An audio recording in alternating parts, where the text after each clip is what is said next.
Ok, bonjour à tout le monde. Donc aujourd'hui, on va faire une vidéo importante qui est une preuve irréfutable, comme quoi la parole de Dieu, la Bible, vient du Créateur et que c'est vraiment lui qui a créé toutes choses.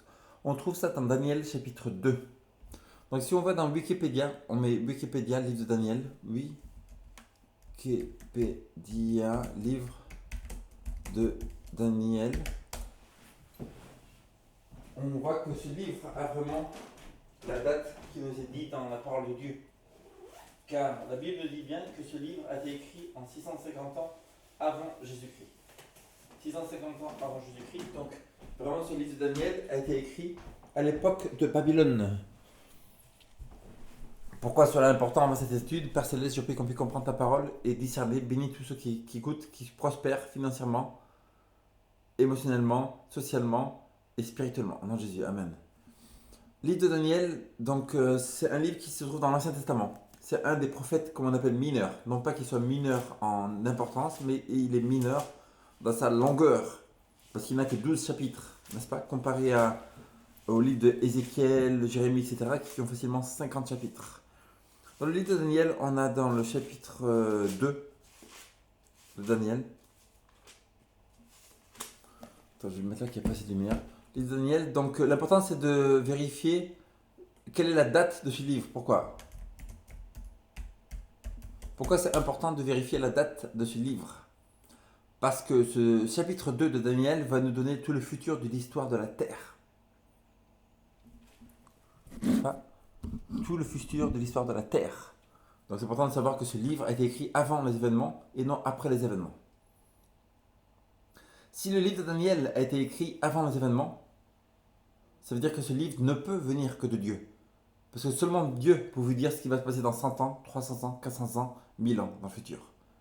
Un être humain ne peut pas savoir. Ça veut dire que si Daniel a vraiment écrit ce chapitre en 650 ans avant Jésus-Christ dans Babylone, dans le plus grand royaume qui existait sur la terre, et qui a décrit tous les royaumes qui allaient exister dans le futur de l'histoire, vraiment, la Bible ne peut venir que de Dieu. Et donc, si une personne ne croit pas, si elle est incrédule après cela, Dieu n'aura pas d'excuse. Il y a écrit dans Romains chapitre 1, car ils n'ont aucune excuse d'être incrédules. L'incrédulité est un péché.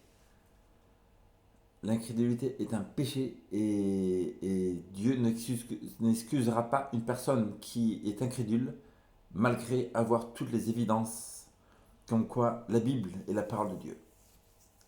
Dieu n'excusera pas une personne même qui n'a jamais lu la Bible, mais seulement qui voit que dans la nature, Dieu existe. On vous mettez Wikipédia et partout, donc on va poser comme quoi ce livre a vraiment été écrit à cette époque-là.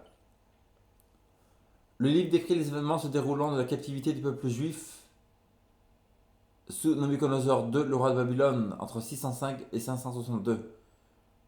Il écrit que le livre de Daniel est écrit en hébreu et en araméen.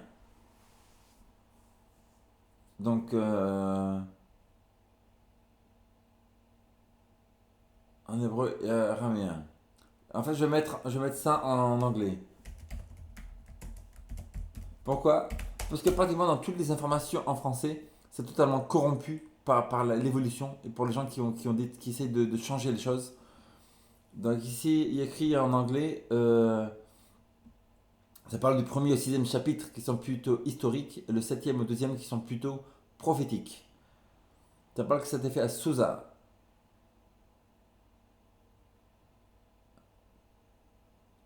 Et c'était un deuxième chapitre, etc. La structure du livre, l'instruction du chapitre un, chapitre 2, historical background. Ok, ce qu'on va faire, c'est on va faire ça.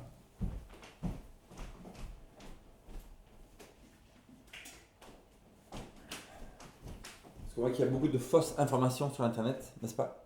Si Daniel a vécu vraiment en 650 ans avant Jésus-Christ, s'il a vécu au royaume de Babylone, eh bien le livre a été écrit 650 ans avant Jésus-Christ. Ici, j'ai la King James Version et on arrive à Ésaïe, Jérémie, Ézéchiel. Après, on arrive au livre de Daniel. Donc, comme ça, au début de chaque livre, ici, ça nous donne un petit paragraphe qui nous explique la date du livre, etc. Il y a écrit ici,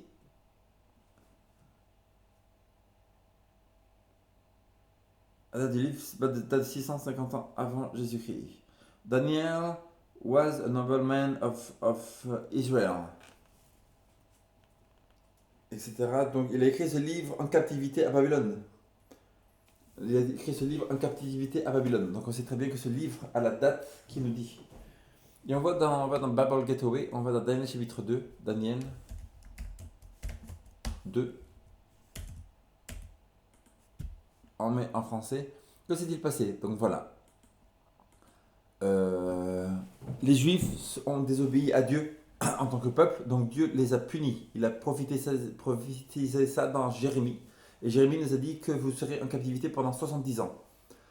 Nebuchadnezzar est venu à Jérusalem, a pris captif la grande partie des Juifs qui sont repartis en captivité à Babylone pendant 70 ans. Le roi Sédécias a été aveuglé, il a tué ses enfants devant lui, comme la Bible a prophétisé dans la parole de Dieu. Ce qui veut dire que, encore une fois, une preuve irréfutable comme quoi, avant l'événement, Dieu avait prédit que le roi Sédécias aurait été aveuglé et que ses enfants seraient tués devant lui. Pourquoi? Parce que le peuple juif a refusé d'obéir au commandement de Dieu et au sabbat. Et donc on voit dans le chapitre 2 qu'ils sont en captivité. Le roi Nebuchadnezzar, qui est le plus grand roi de tous les royaumes qui a jamais existé sur la terre, une nuit a un rêve. Et il ne se souvient pas ni de rêve, il ne connaît pas l'explication. Mais il se souvient que ce rêve était incroyable, puissant, magnifique. Donc il demande à tous les chaldéens, tous les magiciens, tous les astrologues, tout ça de son royaume, donnez-moi ce rêve et je vous donnerai une grande puissance, gloire, argent, etc. Personne ne peut répondre. Et le roi dit seulement, donnez-moi seulement le rêve, mais son explication. Les Chaldéens lui disent, mais vraiment, roi, il n'y a personne dans le royaume qui peut vraiment exister et expliquer cela, ce n'est pas possible. Car cette explication n'appartient qu'aux dieux qui vivent dans les cieux. Parce que les Chaldéens croyaient qu'il y avait beaucoup de dieux. Mais à la fin, ils disent, peut-être, va demander à ces trois Hébreux qui sont là-bas, parce qu'apparemment Dieu leur a donné de la sagesse. Daniel vient devant le roi. On va dans Daniel chapitre 2, verset 1. La seconde année du règne de Nebuchadnezzar eut des songes. Il avait l'esprit agité et ne pouvait dormir. Le roi fait appeler ses magiciens, astrologues, enchanteurs, chaldéens, pour qu'ils lui disent les songes. Ils vinrent et se présentèrent devant le roi. Le roi leur dit, j'ai eu un songe, mon esprit est agité, je voudrais connaître ce songe. Les Chaldéens répondirent au roi en langue araméenne, ô roi, vis éternellement, dis le songe à tes serviteurs et nous en donnerons l'explication. Donc là, les Chaldéens, ils voulaient tromper le roi. Parce qu'il dit, donne-moi un songe, donne-nous un songe, on va te donner une explication. Donc ils auraient pu donner n'importe quelle explication. Mais là, c'est que le roi a oublié le songe aussi, le rêve. Donc il ne peut pas donner d'explication. Le roi a repris la parole et dit aux Chaldéens, la chose m'a échappé. Si vous ne vous faites pas connaître le songe et son explication, vous serez mis en pièces et vos maisons seront réduites en un tas d'immondices. Mais si vous me dites le songe et son explication, vous recevrez de moi des dons, des présents et de grands honneurs. C'est pourquoi, dites-moi le songe et son explication. Ils répondirent une seconde fois au roi, que le roi dise le songe à tes serviteurs et nous en donnerons l'explication. Le roi reprit la parole et dit, je m'aperçois en vérité que vous voulez gagner du temps, parce que vous voyez que la chose m'a échappé. Si donc vous ne faites pas connaître le songe, la même sentence vous enveloppera tous. Vous voulez vous préparer à me dire des mensonges et des faussetés en attendant que les temps soient changés. C'est pourquoi dites-moi le songe et je saurai si vous êtes capable de m'en donner l'explication. Les Chaldéens répondirent au roi, il n'y a personne sur terre qui puisse dire ce que demande le roi. Aussi, jamais roi, quelque grand et puissant qu'il ait été, n'a exigé une pareille chose d'aucun magicien, astrologue ou chaldéen. Ce que le roi demande est difficile. Il n'y a personne qui puisse le dire au roi, excepté les dieux, dont la demeure n'est pas parmi les hommes. Là-dessus, le roi s'est mis en colère et s'irrita violemment et leur donna qu'on fasse périr tous les sages de Babylone. La sentence fut publiée, les sages étaient mis à mort, et l'on cherchait Daniel et ses compagnons pour les faire périr. Alors Daniel s'adressa d'une manière prudente et sensée à Arjoc, chef des gardes du roi, qui était sorti pour mettre à mort les sages de Babylone. Il prit la parole et dit à Arjoc, commandant du roi, pourquoi la sentence du roi est-elle si sévère? Arjoc exposa la chose à Daniel. Et Daniel se rendit vers le roi et le pria de lui accorder du temps pour donner au roi l'explication. Ensuite Daniel alla dans sa maison et il instruisit cette affaire à Anania, Michaël, Azaria et ses compagnons. Donc le roi est en train de faire tuer tous les sages parce qu'ils peuvent faire comprendre l'explication. Mais là, il y a ces 4 juifs qui sont considérés comme dans les sages de Babylone, mais qui sont juifs. Donc là, Daniel demande du temps. Il va prier et demande à ses 3 compagnons de prier avec lui pour que Dieu révèle le songe. Et le secret fut révélé à Daniel dans une vision pendant la nuit, et Daniel bénit le Dieu des cieux. Daniel prit la parole et dit: Béni soit le nom de Dieu d'éternité en éternité, à lui appartiennent la sagesse et la force. C'est lui qui change les temps et les circonstances, qui renverse et qui établit les rois, qui donne la sagesse aux sages et la science à ceux qui ont l'intelligence. Il révèle ce qui est profond et caché, il connaît ce qui est dans les ténèbres, et la lumière demeure avec lui. Donc en fait, Dieu a révélé le rêve à Daniel. Et Daniel lui dit: Quel est ce rêve? Et verset 29, il lui dit: Sur ta couche, ô roi, il t'est monté tes pensées touchant ce qui sera après ce temps-ci. Après ce temps-ci. Donc qu'est-ce qui va-t-il passer? Qu'il a vu une grande image. Celui qui révèle les secrets t'a fait connaître ce qui arrivera dans le futur de la terre.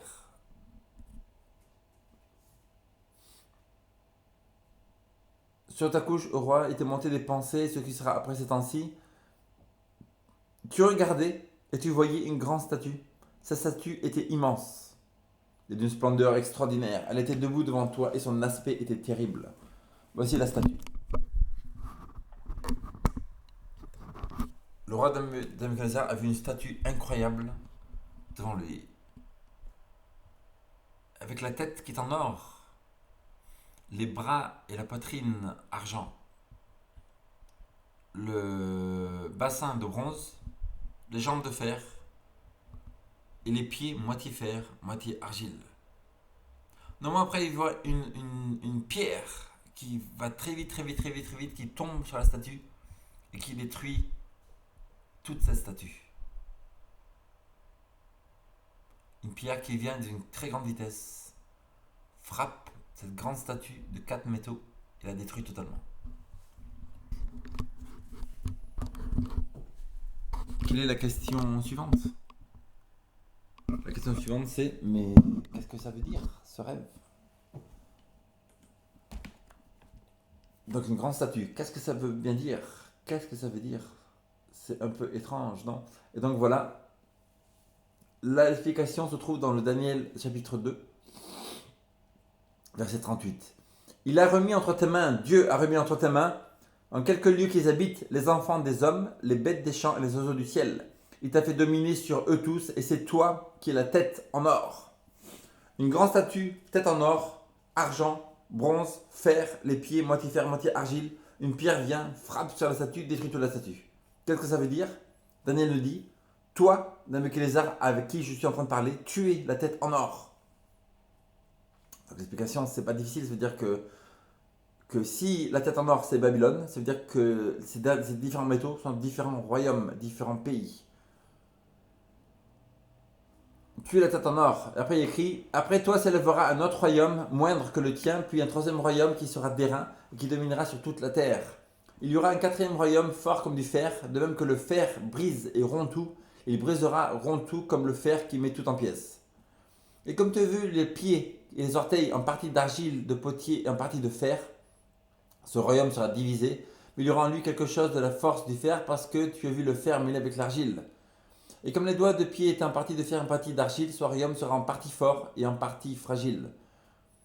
Tu as vu le fer mêlé avec de l'argile parce qu'ils se mêleront par des alliances humaines, mais ils ne pourront point s'unir l'un à l'autre, de même que le fer ne s'allie point avec de l'argile. Qu'est-ce qui se passe? Ça veut dire qu'il y a 4 royaumes. Si Babylone est le premier royaume, et Babylone était un royaume impressionnant. Les murs de Babylone étaient tellement larges qu'on pouvait avoir 2 chariots qui faisaient le tour de Babylone, qui couraient avec des chevaux et tout, sur les murs de Babylone. Dans la ville, il y avait 40 ans de nourriture, c'est-à-dire que quelques pays qui venaient, ou quelques chefs guerriers venaient pour assiéger Babylone, ils pouvaient tenir 40 ans dans la ville de nourriture. C'est impressionnant. L'or et l'argent est ce qu'on n'a jamais vu sur la terre. La statue de Marduk qui fait 60 mètres de haut, totalement d'or pur. Il y avait les 7 jardins suspendus que Nabuchodonosor a fait construire pour sa femme qui venait d'un autre pays où il y avait des jardins. Donc plusieurs des merveilles du monde étaient dans Babylone, une ville incroyable remplie de statues d'or, tout ça pour la gloire de Marduk, la gloire des faux dieux. Et ce qui s'est passé, c'est que Cyrus, le chef des Mèdes et des Perses, est venu. Et pour prendre la ville que tout le monde croyait qui est imprenable, il a fait détourner l'Euphrate. L'Euphrate, on le trouve dans Genèse chapitre 2 aussi, comme quoi une des quatre rivières du jardin d'Éden était l'Euphrate. On sait très bien que l'Euphrate passe vers Bagdad, vers Irak. Ça veut dire que le jardin d'Éden était en Irak. Et donc là, Cyrus, il fait détourner la rivière de l'Euphrate et il a fait partir à droite. Toute l'armée passe sous la ville, rentre dans la ville et tout le monde était dans une débaucherie, une fête totale. Toute la ville était débauchée, en train de défoncer totalement, de boire de l'alcool, tout ça. Ils ont pris de siège cette ville et ce jour-là, Babylone est tombée. Et juste quelques moments avant, on peut voir aussi dans un autre chapitre de Daniel où il écrit Mene, Mene, Tekel, Upharasim, ton royaume t'est retiré de toi et donné aux Mèdes et des Perses. C'est encore une autre prophétie biblique qui prouve comme quoi la parole de Dieu est véritable. Le deuxième royaume, c'est les Mèdes et les Perses. Les Mèdes et les Perses, on voit dans Daniel chapitre 7 que c'est un ours aussi qui est suspendu d'un côté. C'est-à-dire qu'un des deux royaumes sera plus fort que l'autre. Les Mèdes et les Perses sont tombés et qui c'est qui est venu?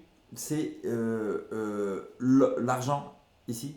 C'est le bronze. Le bronze, c'est la Grèce. Alexandre le Grand, qui en quelques années a pris d'assaut toute la terre. Le bronze, pourquoi? Parce que les cuirasses de toute l'armée de Grèce, des Grecs étaient en bronze. Alexandre le Grand est tombé par en buvant trop d'alcool, il est mort. Et donc, après le quatrième royaume qui est venu, c'est Rome. Fer, fort comme du fer, qui a duré beaucoup plus longtemps que les trois premiers royaumes. La parole de Dieu nous dit que en fait, les pieds seront moitié d'argile, moitié fer. Et donc, comment Daniel, en 650 ans avant Jésus-Christ, pouvait savoir que tous ces royaumes allaient venir, qu'il n'y aura pas un cinquième royaume, que ce soit l'Australie, l'Italie ou autre chose, mais que c'est qu'il y aura une division. Voilà, ce qui s'est passé, c'est que les 10 tribus païennes sont venues de l'est de l'Europe et ont envahi Rome, saccagé Rome. On voit ça aussi dans les plaies d'Apocalypse qui sont venus, et donc les Vandales qui ont vandalisé Rome, etc., les Ostrogoths, les Visigoths, etc., qui ont pris d'assaut la ville, et donc et Rome est tombée. Et donc depuis, on a ces divisions d'Europe, le pays d'Europe, moitié d'argile, moitié fer. Ce qui est intéressant, c'est que la parole de Dieu nous dit, comme tu as vu le fer mêlé d'argile, parce qu'ils se mêleront avec des alliances humaines, ils ne seront point unis l'un à l'autre, de même que le fer ne s'allie pas avec l'argile. Dieu prophétise 650 ans avant Jésus-Christ, comme quoi maintenant, 2500 ans avant notre temps, comme quoi l'Europe ne sera jamais un pays unique, comme les États-Unis, comme les États d'Australie qui sont un pays, etc. C'est-à-dire que l'Europe sera toujours différents pays. Ils essaieront, il est écrit. Napoléon a essayé d'unir l'Europe, il a raté à Waterloo. Charlemagne a essayé, il a raté. Hitler a essayé d'unir l'Europe en un pays, il a raté. Et Kaiser Wilhelm a essayé d'unir toute l'Europe en un pays, il a raté. Pourquoi? Parce que la Bible nous dit qu'ils ne feront jamais de l'Europe un pays. Même à Waterloo, les chars de Napoléon se sont embourbés, de la pluie est tombée, et à cause de ça, il a perdu la guerre. Il a dit, Dieu, tu es plus fort que moi. Parce que Napoléon lui-même connaissait la prophétie de Daniel chapitre 2, comme quoi l'Europe ne sera jamais un pays uni, parce que Dieu l'a dit. Preuve irréfutable de la parole de Dieu.